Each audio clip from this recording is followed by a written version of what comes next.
आज के अगले भाग में कला के बारे में पढ़ेंगे कि कला क्या चीज है। मौर्य कालीन जो कलाएं थी किस तरीके से विकसित हुई। तो सिंधु घाटी सभ्यता में आप लोग देखेंगे जब खुदाई हुई थी तो ढेर सारी वहाँ पर नगरीय सभ्यता को देखा गया था, बहुत सारे नगार देखे गए थे, बहुत सारी ऐसी सभ्यता का ये वैदिक काल आता है तो वहाँ पर धीरे धीरे ये सभ्यताएं खत्म हो जाती है। फिर जब कलाओं का विकास शुरू हुआ था तो ये मौर्य काल में शुरू हुआ, मतलब सम्राट अशोक के समय में इसका बहुत ज्यादा विकास हुआ। तो अगर हम देखते हैं सम्राट अशोक के काल में जो शिलालेख टोटल 14 शिलालेख प्राप्त हुए अब तक। 14 शिलालेखों में जो मेन है मैं उनके बारे में चर्चा करूंगा। इनका जो पहला शिलालेख था उसमें इन्होंने पशु बलि की निंदा की है, पशुओं की बलि नहीं देना। शिलालेख का मतलब एक शिलालेख ऐसे पत्थर का होता था और उस पर लिखा जाता था, तो उस पर संदेश भी रहता था, उनके प्रशासन के बारे में चीजें लिखी रहती थी, क्या करना है।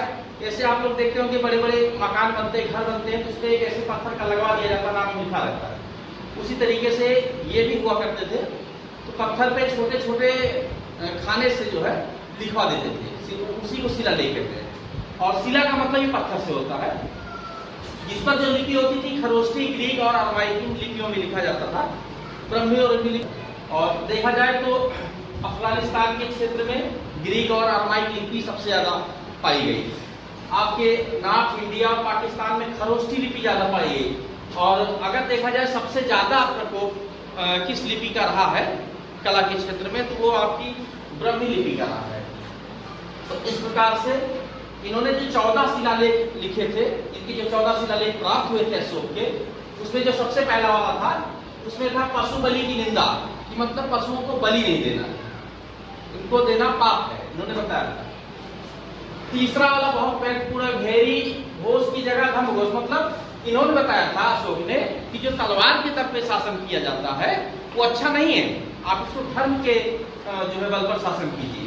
जितना अच्छा शासन आप धर्म के बल पर कर लेंगे, तलवार के बल पर किसी को डरा करके धमका करके आप शासन नहीं कर सकते, ये इन्होंने बताया।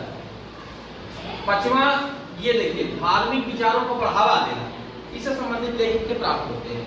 और जो इनका सबसे महत्वपूर्ण था शिलालेखों में, वो 13वां शिलालेख है, जिससे कई बार पूछे भी गए हैं। 13वें शिलालेख में कलिंग युद्ध के बारे में जिक्र किया गया। इन्होंने अपने शासनकाल के 9वें वर्ष में इन्होंने जो कलिंग का युद्ध लड़ा था, यहीं से इनके जीवन में बहुत बड़ा परिवर्तन आ गया था।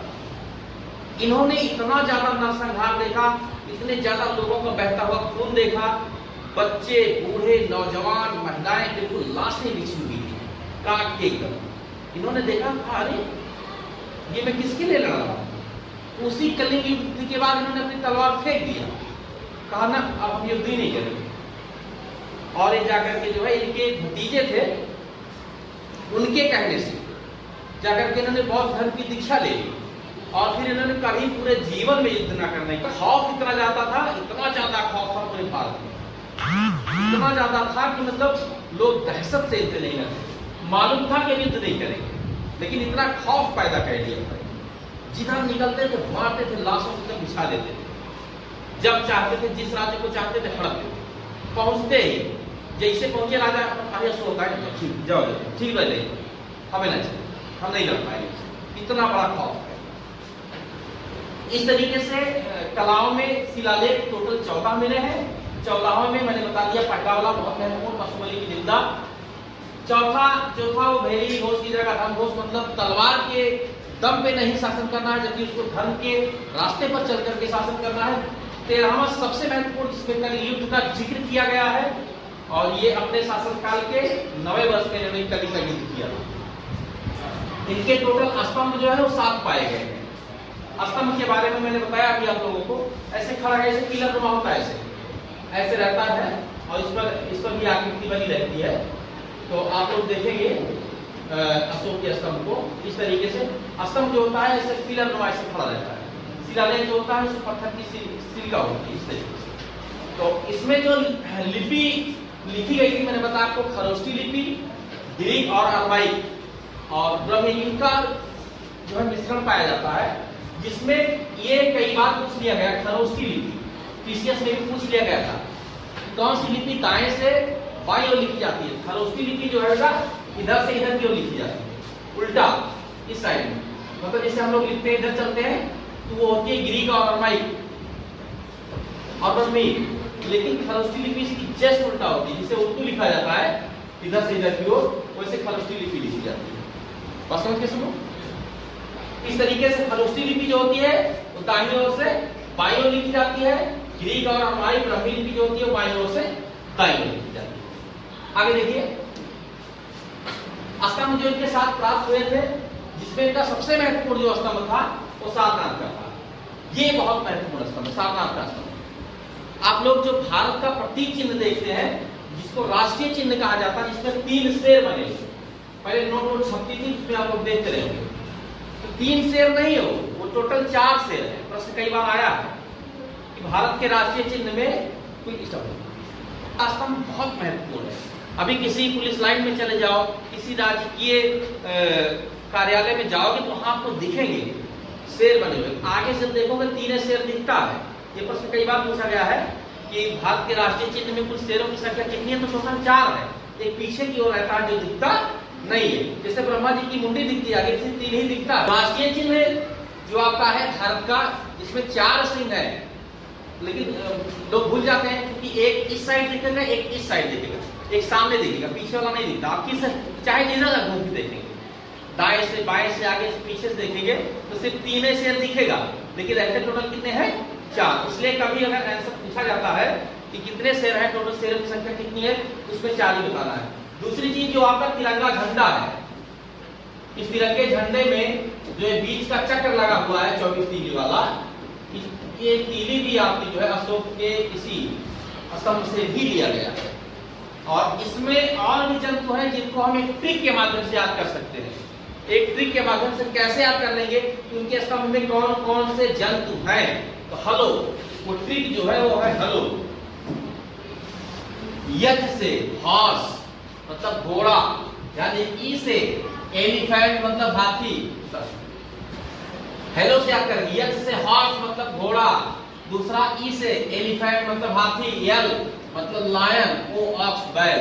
यही हाथी, घोड़ा, शेर और बैल इनके अशोक स्तंभ के और जंतु हैं जो उसमें निहित होते हैं। ये पूछा गया है, तो इसको एकदम बिल्कुल आसान सी ट्रिक याद कर लीजिए, संतोष पागल वाली, एकदम बिल्कुल कभी चीज पूरे जीवन में नहीं भूलोगे। हेलो मतलब यज से हॉर्स घोड़ा, ई से एलिफेंट, यल से लायन मतलब शेर, ओ से ऑक्स मतलब बैल। ये हाथी, घोड़ा, शेर और बैल अशोक स्तंभ में और ये जंतु। सारनाथ का स्तंभ और भी कई मायने बहुत महत्वपूर्ण है।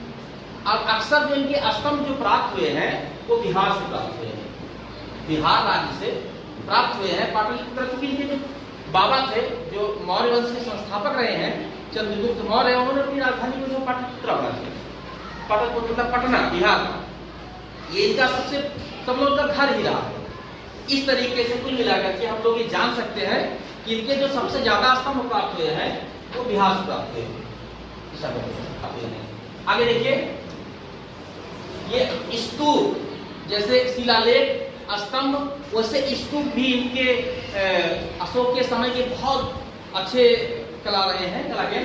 और उन कलाओं में स्तूप में सांची का स्तूप जो था वो सबसे महत्वपूर्ण, सबसे मेन रहा है। और सांची का स्तूप ऐसा माना जाता था कि वो जो पहले बनाया गया था बौद्ध धर्म से संबंधित सांची का स्तूप, क्योंकि ये बौद्ध धर्म के ही अनुयायी थे सम्राट अशोक। तो इसके बाहर जो है वो लकड़ी का एक सांचा जो होता था घेरा बनाया गया होता है। लेकिन ये सिर्फ मौर्य कालीन तक ही, जब पुष्यमित्र शुंग का शासनकाल आता है तो उसको वो जो है पत्थर का बनवा देता है। ये मान लीजिए कि सांची का स्तूप है ये, और इसके किनारे किनारे जो घेरा बनता था तो ये मौर्य कालीन समय में लकड़ी का बना होता था। लेकिन जब पुष्यमित्र शुंग का शासनकाल आता है, शुंग वंश आता है, तो इन लकड़ी के घेरों को हटवा करके जो है वो उसको पत्थर के पिलर जो है वो खड़ा कर देता है। तो ये थोड़ा सा ध्यान देने की जरूरत है। प्रश्न पूछा जाता है किसके शासनकाल में जो सांची के स्तूप के किनारे का जो ये बॉडी वाल है ये पत्थर का रहता है, और किसके शासनकाल में लकड़ी का रहता है? तो मौर्य कालीन के समय में जो है लकड़ी का रहता है, और जब ये शुंग वंश आता है तो समय जो है ये होता है पत्थर का। दूसरी चीज, स्तूप में सांची का स्तूप और भरहुत का स्तूप, ये दो बहुत महत्वपूर्ण स्तूप रहे हैं कला केंद्रों में। अशोक के समय में सांची का स्तूप और भरहुत का स्तूप, ये दोनों बहुत महत्वपूर्ण रहे हैं। और दूसरी चीज, एक गुहा लेख, जैसे स्तूप वैसे गुहा लेख में क्या होता था कि चूंकि आजीवक संप्रदाय के जो लोग होते थे, इसके पिता भी आजीवक संप्रदाय के बहुत बड़े पुजारी थे, बहुत बड़े पुजारी, बिंदुसार जी, बिंदुसार का ही लड़का। अशोक जो है वो बिंदुसार के लड़के हैं, चंद्रगुप्त मौर्य के लड़के बिंदुसार, बिंदुसार के लड़के सम्राट अशोक। और ये आजीवक संप्रदाय के भाई के पिता थे ही, तो इन्होंने फिर क्या किया, अशोक ने इनके लिए, जो आजीवक संप्रदाय के लोग होते थे, इन आजीवक संप्रदाय के लोगों को रहने के लिए पहाड़ी जो होती थी, उसी पहाड़ी को काट काट के जो है वो अच्छा नक्काशादार घर बना देते थे। उन घरों में रहने के लिए, उनमें यही रहते थे, आजीवक संप्रदाय के लोग रहते थे। तो एकदम खूब अच्छा सा जो है पहाड़ों को काट कर उनके निवास स्थान को जो बनाया जाता था, उसी को गुहा लेख कहा गया है। उसी को जो है वो गुहा लेख कहा गया है, इसको आजीवक संप्रदाय के लोगों को रहने के लिए। तो ये अशोक मौर्य कालीन में, सम्राट अशोक के समय में ये गुहा लेख बहुत महत्वपूर्ण स्थान रखता है। इसमें आजीवक संप्रदाय के लोग निवास करते थे, उसमें अपना भाव भजन करते थे, खाना पीना बनाते खाते रहते थे, और उसमें बहुत सारी गोष्ठियां हुआ करती थी। इसीलिए जो है ये गुहा लेख बनाया गया था। अगला देखिए, एक चीज और बहुत महत्वपूर्ण है, बराबर की, ये अशोक के शासनकाल में, जिसमें सुदामा और विष्णु की झोपड़ी ये सब प्रमुख है, और इनके बराबर की गुफा की बात की जाए, और दशरथ ने नागार्जुन पहाड़ी को काट कर बनवाया था। दशरथ ने नाती पुत्र है अशोक के, इन्होंने नागार्जुन की पहाड़ी को कटवा करके बनवाया था गुहा लेख, जहां पर उन लोग रहते थे आजीवक संप्रदाय के लोग। ये दो चीजें महत्वपूर्ण याद रखनी है, नागार्जुन की पहाड़ी को कटवा करके आजीवक संप्रदायों को रहने के लिए किसने निवास स्थान की व्यवस्था कराई थी, तो दशरथ। और बराबर की पहाड़ियों को काट करके सम्राट अशोक ने बनाया। ये दो महत्वपूर्ण है, दोनों में छोटा सा अंतर, इसको याद रखने की जरूरत है। तो इस तरीके से नागार्जुन पहाड़ी को काट करके किसने करा था, राजा दशरथ ने। कई बार ये पूछा भी गया है परीक्षाओं में। आगे देखिए, इनके राजमहल, क्योंकि इनके बाबा जो थे, जो चंद्रगुप्त मौर्य वंश के संस्थापक, पाटलिपुत्रा में इन्होंने अपना बहुत बड़ा राजमहल बनाया था, और इनकी राजधानी भी थी, जिसमें 80 पिलर, इनका जो राजमहल बना हुआ था वो 80 पिलर पर टिका था, पत्थरों का था। लेकिन इसकी जो छत और ऊपर की जो नक्काशेदार सब सारी चीजें बनी थी, वो लकड़ी की बनी हुई थी, इमारती लकड़ियों का बना हुआ था। लेकिन इनका जो पिलर था वो 80 पिलर पर टिका हुआ इनका मकान था चंद्रगुप्त मौर्य का, बहुत ही शानदार, एकदम बिल्कुल जैसे स्वर्ग की तरह दिखता था। नीचे का जो पिलर खड़ा होता था वो पत्थर का था, उसके ऊपर जो डिजाइन बनी हुई थी वो सब लकड़ी की बनी हुई थी। और इन्होंने पाटलिपुत्रा में इसको बनवाया था, क्योंकि इनकी राजधानी भी थी चंद्रगुप्त मौर्य की। इसकी जो छत होती थी लकड़ी का प्रयोग होता था। इन्होंने जो उस समय राजमहल बनवाया हुआ था सम्राट अशोक ने, इनके पिता का जो बना था उसी में इन्होंने कुछ परिवर्तन करके थोड़ा ठीक ठाक करवा लिया था, और उस समय में जो छत हुआ करती थी वो लकड़ी का ही था। इसके बाद आता है लोक कला। लोक कला में यश की मूर्तियां हैं और तमाम और ऐसी चीजें प्राप्त हुई हैं, जिसके द्वारा यह माना जाता है कि मौर्यकालीन समय में, सम्राट अशोक के समय, मौर्यकालीन सभ्यताओं में सम्राट अशोक के समय में अपने चरमोत्कर्ष पर था ये कला। वर्तन जो होता था उस समय 40 में भांड विधि से जो है बनाया जाता था, जो पॉट जिसमें खाना वाना पकाया जाता था। तो इस तरीके से जो है हम इनके मौर्यकालीन कलाओं के बारे में, सम्राट अशोक के समय में कितनी ज्यादा विकसित थी उनके बारे में जानकारी प्राप्त होती है। अशोक के धर्म के बारे में सबसे अंतिम में देखेंगे, अशोक के धर्म के बारे में। टोटल ऐसा देखा गया था कि इन्होंने बहुत ज्यादा प्रचार प्रसार, बौद्ध धर्म के प्रचार में अशोक का बहुत बड़ा योगदान है। अब इतना बड़ा योगदान है कि इन्होंने अपनी बिटिया और बेटे, इनके बेटे का नाम जो था वो था महेंद्र, और इनकी बिटिया का नाम था संघमित्रा। इन दोनों को कहा ठीक है आप लोग जाइए श्रीलंका प्रचार प्रसार कीजिए, अपनी बिटिया को भेज दिए, अपने बेटे को भेज दिए। तो वहां के जो राजा थे उन्होंने देखा कि ये तो भारत के बहुत बड़े राजा के बेटे हैं, बिटिया है। तो जब देखा कि वहां से आए हैं, भाई इनका सादर सम्मान हुआ, बैठाया गया, इन्होंने अपनी बातें रखी उनके सामने, और इतना प्रभावित हुए वो लोग, उन्होंने सारा धर्म का छोड़ करके बौद्ध धर्म अपना लिया। श्रीलंका के राजा थे, पता समुद्र उस पार थे वो लोग। तो श्रीलंका में भी जो बौद्ध धर्म, आज वहां पे बौद्ध धर्म ही है, कोई और दूसरा धर्म नहीं है श्रीलंका में भी। तो इस तरीके से कुल मिलाकर के महेंद्र और संघमित्रा को सम्राट अशोक ने धर्म के प्रचार के लिए श्रीलंका भेज दिया था। फिर अपनी बिटिया को वहां से श्रीलंका के बाद नेपाल भेजा, या आप नेपाल जाइए, वहां पर ये गए और वहां पर इन्होंने बौद्ध धर्म का खूब प्रचार किया। आज भी नेपाल में जाओगे तो आपको सबसे ज्यादा जो है बौद्धिस्ट विचारधारा के लोग उधर मिलेंगे। बौद्ध धर्म खूब प्रचार एकदम फैला हुआ है। इसके क्षेत्र में सम्राट अशोक का बहुत बड़ा योगदान है। इन्होंने अशोक का धर्म में हम अगर देखें तो इन्होंने सभी धर्मों को, सभी धर्मों का इसको सार भी कहा गया है। कभी किसी धर्म की अवहेलना नहीं की गई है बौद्ध धर्म में। दूसरी चीज ये नैतिकता पर आधारित था, मानवता पर आधारित धर्म था। और इन्होंने जिस तरीके से अपने दोनों बच्चों को भेज करके और बौद्ध धर्म के प्रचार के लिए अपना जो योगदान दिया वो बहुत ही अद्वितीय रहा है। दूसरी चीज, अशोक की धार्मिक यात्रा ये सबसे महत्वपूर्ण रही है, सबसे महत्वपूर्ण रही है अशोक की धार्मिक यात्रा। भाई जो कहीं जाएगा तभी तो प्रचार प्रसार होगा। ये अशोक सबसे पहले कहा जाते हैं, ये अपने शासनकाल 9 वर्ष तक इन्होंने खूब शासन अच्छे से किया। जब 9वें वर्ष में इन्होंने कलिंग का युद्ध लड़ा, एकदम मार लाशें एकदम बिछ गई, बच्चे बूढ़े नौजवान महिलाएं बिल्कुल एकदम खून से लथपथ। इन्होंने देखा, वही इन्होंने, आपको पहले बताया, इन्होंने तलवार छोड़ दिया, हम युद्ध नहीं करेंगे। 10वें वर्ष में इन्होंने क्या किया, 10वें वर्ष में इन्होंने धार्मिक यात्रा शुरू कर दिया। कहा हम युद्ध नहीं लड़ेंगे, हमारे बस की बात नहीं, तो किसके लिए लड़ूं, क्या करूं। इन्होंने कहा धर्म के रास्ते पर चल चल के शासन किया जाएगा, तलवार के दम पे नहीं। तो वहीं पर इन्होंने 10वें वर्ष में जो है वो कुल मिलाकर के धार्मिक यात्रा की शुरुआत कर दी अशोक ने।